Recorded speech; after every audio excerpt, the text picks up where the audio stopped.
वंदे मातरम। भारत माता की जय। हमारे देश में जब अंग्रेज़ों का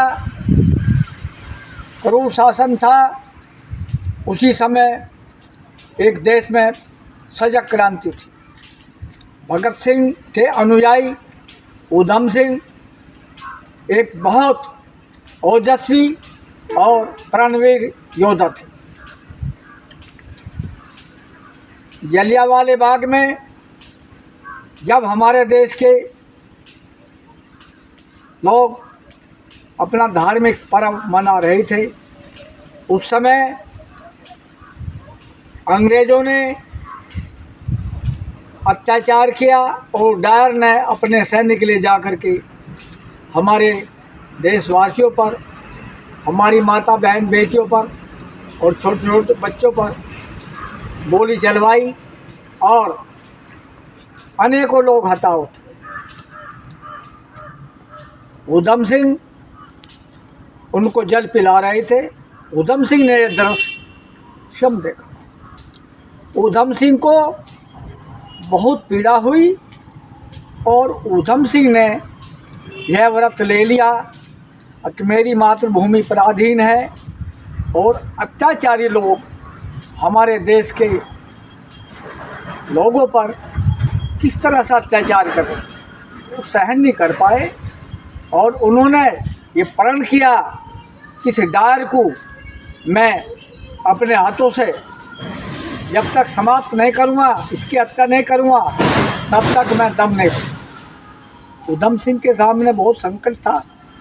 बचपन से ही माता पिता का साया हट गया और इनका बड़ा भाई भी कुछ समय के बाद इनसे विदा हो जाता है और ये अकेले रह जाते हैं। तो विदेश चले जाते हैं और विदेश जा कर के इन्होंने योजना बनाई और ये लंदन चले जाते हैं। डायर का जहाँ कार्यक्रम था, उसी मैदान में ये अपना एक लक्ष्य बना हुए थे। तो एक दिन समाया, इन्होंने डायर को अपनी गोलियों से वहीं भोग और बहादुर इतने थे कि वहीं खड़े रहे।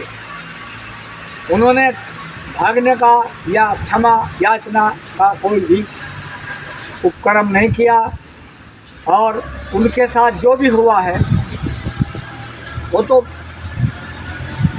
मालूम नहीं, परंतु बहुत दिनों के बाद उनकी अस्थि आए भारत में और उनका सम्मानजनक पूजन किया गया।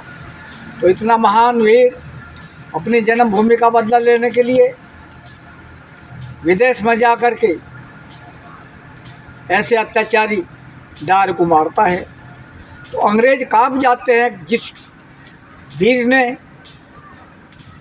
हमारे देश में आकर के हमारे जनरल को हमारे सामने मार दिया, तो कितने वीर। उन्होंने विचार किया कि अब भारत छोड़ देने में लाभ।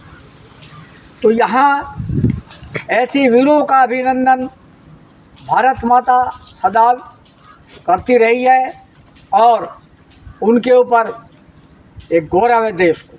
हमें उनसे एक प्रेरणा लेनी चाहिए कि हम अपने देश को स्वतंत्र करने के लिए अग्रणी रहें, उत्साहित रहें और बहादुरी के साथ अपने देश के नवयुवकों को, विद्यार्थियों को और माता बहनों को इसकी प्रेरणा देते। यह गौरव का प्रसन्न देश में इसका मूल्य चुकाना होगा। समय बीत जाने पर सबको अपने पर पछताना होगा। ऊधम सिंह के बलिदानों की याद नहीं क्या भूल गए, चंद्रशेखर आज़ाद भगत फांसी का फंदा झूल गए। स्वतंत्रता का दीप लिए मेवाड़ के श्री राणा, रहा जूझता मुगलों से रणवीर बसंती बाणा। जूझ रही हल्दी घाटी में गोरा बादल शमशीरें और दीवारों में चिनी हुई है गोविंद सिंह की तस्वीर। गोविंद सिंह के 2 पुत्र थे और अत्याचारियों ने उनको दीवार में चिन दिया, परंतु उन्होंने अपना जो धर्म था उसको त्यागने से इनकार कर दिया और हंसते हंसते दीवारों में चिने। ऐसा भारत वीरों का इतिहास। झांसी वाली महारानी ने ब्रिटिश शासन हिला दिया, महारानी के बलिदानों ने सोया भारत जगा दिया। तो भारत के अंदर एक महान क्रांति आ जाती है और प्रत्येक मानव इस क्रांति में भाग लेने के लिए उत्साहित हो जाता है और अपनी मातृभूमि को स्वतंत्र कराने के लिए प्रत्येक व्यक्ति जागरूक हो जाता है और अत्याचारी अंग्रेज़ों को भारत छोड़ करके जाना पड़ा और सभी ने मिलकर के भारत माता का मान सम्मान बढ़ाया और ऐसे सपूतों को भारत माँ सदैव स्मरण करती रहेगी और भारत का प्रत्येक नागरिक उनका अनुसरण करता है, उनका मान सम्मान भारत में है। इसी प्रकार से हमें अपने अमर शहीदों बलिदानियों का स्मरण करना चाहिए। वंदे मातरम, वंदे मातरम।